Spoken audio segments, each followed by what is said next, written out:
तरह लोगों में आमदनी और अपने सेहत के प्रति जागरूकता बढ़ रही है, उस हिसाब से लोग अपने खान पान में हाई न्यूट्रिशन वाली फल सब्जियों को तेजी से शामिल कर रहे हैं। इसके लिए वो मुंह मांगी कीमत तक चुकाने के लिए तैयार हैं और इन्हीं फसलों और फलों को अपनी खेती में शामिल कर किसान अपने इनकम में इजाफा करना चाहते हैं। आइए आज हम आपको बताएंगे कि एक ऐसे ही हाई न्यूट्रिशन और हाई डिमांड वाली सब्जी फसल सहजन के बारे में इस रिपोर्ट के जरिए आपको ये जानकारी मिलेगी।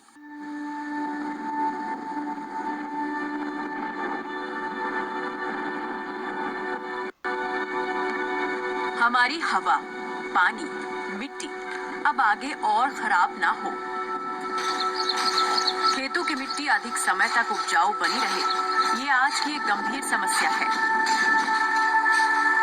मिट्टी को उर्वर बनाए रखने के लिए रासायनिक खाद और कीटनाशकों और खरपतवार नाशकों का कम उपयोग करना होगा।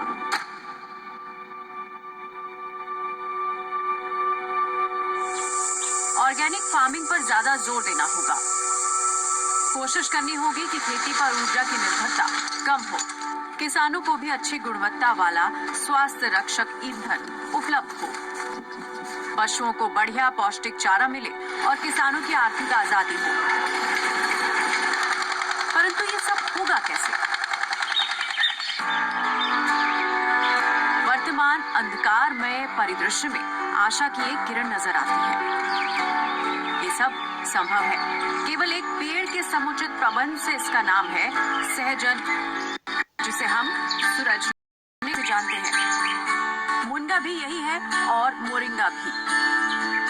हम सब इसके फलों को पहचानते हैं। इसकी लंबी फलियां ड्रमस्टिक के नाम से सब्जी के रूप में सदियों से प्रयोग में ला रही हैं, लेकिन हम आज भी इसके अद्भुत गुणों से अनजान हैं।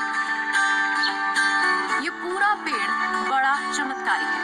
इससे देश के किसान, विशेषकर छोटे किसानों की किस्मत का ताला खुल सकता है।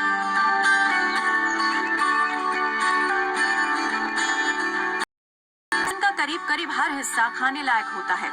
इसकी पत्तियों को भी आप सलाद के तौर पर खा सकते हैं।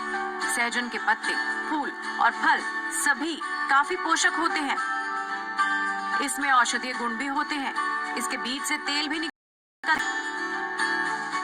सुरजना, जिसको हम ड्रमस्टिक के नाम से जानते हैं, और हमारे ग्रामीण क्षेत्रों में मुनगा के नाम से भी इस पौधे को जाना जाता है। ये जो है बहुत ही बहुउद्देशीय पौधा है। इसका हम सब्जी, इसकी फलियों को सब्जी के रूप में, फूलों को भी सब्जी के रूप में, और साथ ही वर्तमान समय में हम इसके जो पत्ते हैं इसका भी सुखाकर कुपोषण निवारण के लिए उपयोग कर सकते हैं। सहजन के इन्हीं गुणों के कारण पूरी दुनिया में मिरेकल प्लांट के नाम से जाना जाता है। 4 साल पहले इसे वर्ल्ड प्लांट का दर्जा दिया गया है। इसके गुणों के कारण इसकी फलियों की मांग देश में ही नहीं विदेशों में भी है। विशेष तौर पर अरब देशों में इसकी मांग अधिक है। इसकी यदि फलियों की हम बात करें तो फलियां बहुत ही ज्यादा उपयोगी होती हैं। आयुर्वेद में इसकी बहुत सारी दवाएं आयुर्वेदिक बनाई जाती हैं। इसकी यदि हम पोषक तत्वों की बात करें तो इनकी फलियों में जो है कार्बोहाइड्रेट, प्रोटीन, विटामिन, जिसमें vitamin A, vitamin B, vitamin C, साथ ही साथ में पोटेशियम, जिंक, कैल्शियम, इतने सारे पोषक तत्व एक ही सब्जी में बहुत कम पाए जाते हैं। और यदि हमारे जो कृषक भाई हैं अपने आहार में लगातार इसका इस्तेमाल करते हैं तो बहुत सारी पोषक तत्वों की कमी की इससे पूर्ति की जा सकती है और कुपोषण का निवारण किया जा सकता है।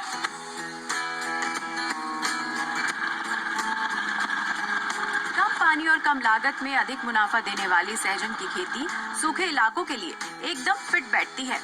इसकी खेती में रासायनिक खाद, उर्वरकों की भी जरूरत नहीं पड़ती। केवल खाद के रूप में कंपोस्ट और कीट रोग की रोकथाम के लिए गौमूत्र और नीम ऑयल की जरूरत पड़ती है। सहजन की बुआई के 8 महीने बाद फलियां आना शुरू हो जाती हैं।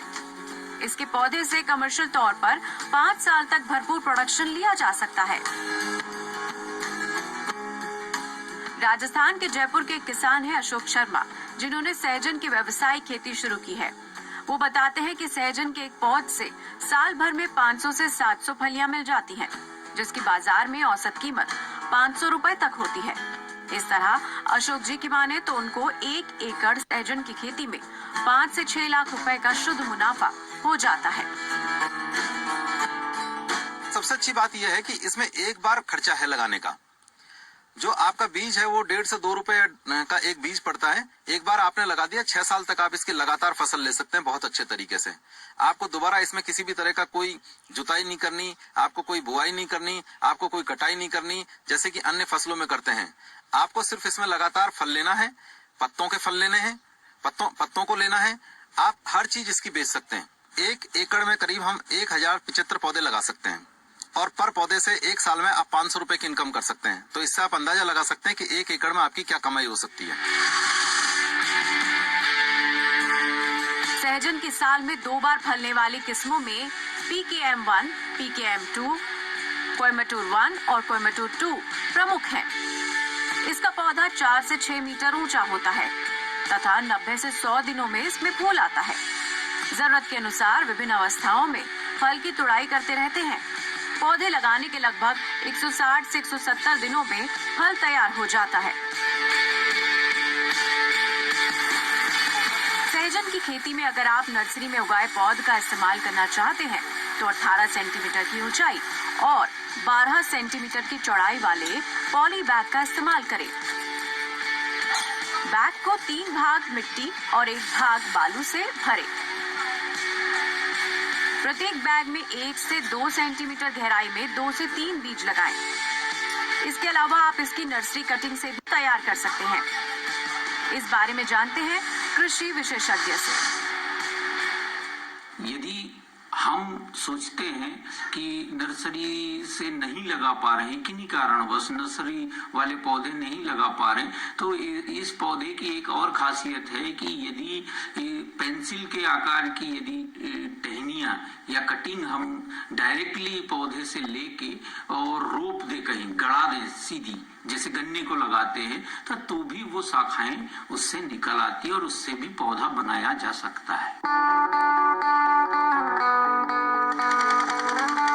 अगर बड़े प्लांट में पौधे को लगाना है तो जमीन की पहले अच्छे से जुताई कर लें। पौध रोपण से पहले 50 सेंटीमीटर गहरा और चौड़ा गड्ढा खोद लें। इसमें 5 किलो कंपोस्ट या गोबर की खाद प्रति गड्ढा डालकर भर दें। नर्सरी से पौधे को निकालने से पहले गड्ढे को पानी से भर दें या फिर अच्छी बारिश का इंतजार करें। इसको लगाने की कोई ज्यादा बड़ी टेक्नोलॉजी नहीं है। 1 बाय 1 का गड्ढा यदि खोद लेते हैं अभी ग्रीष्म काल में हमारे कृषक भाई, जहां उन्हें लगाना है, और उस गड्ढे में हम अपना एक पौधा प्रति गड्ढे के हिसाब से रखें, और यदि हम प्योरली इसको लगाना चाहते हैं किसी खेत में तो 5-6 मीटर का डिस्टेंस हम रख सकते हैं। और यदि वो और दूसरी फसलें लेना चाहते तो हम डिस्टेंस बढ़ा भी सकते, या फिर यदि कृषक भाई ऐसा नहीं करना चाहते तो मेड़ों पर या फिर खेतों की बाउंड्री पर इसका रोपण कर सकते हैं। जो लोग सहजन की खेती करना चाहते हैं वो अप्रैल महीने में इसकी बुआई कर सकते हैं। सितंबर महीने से पौध में फलियां आने लगती हैं। बारिश के मौसम को छोड़कर सहजन के पेड़ में 2 बार फलियां लगती हैं। इस तरह किसान मोरिंगा यानी सहजन की खेती कर कम लागत, कम पानी में अधिक मुनाफा ले सकते हैं। कृषि दर्पण, जी मीडिया।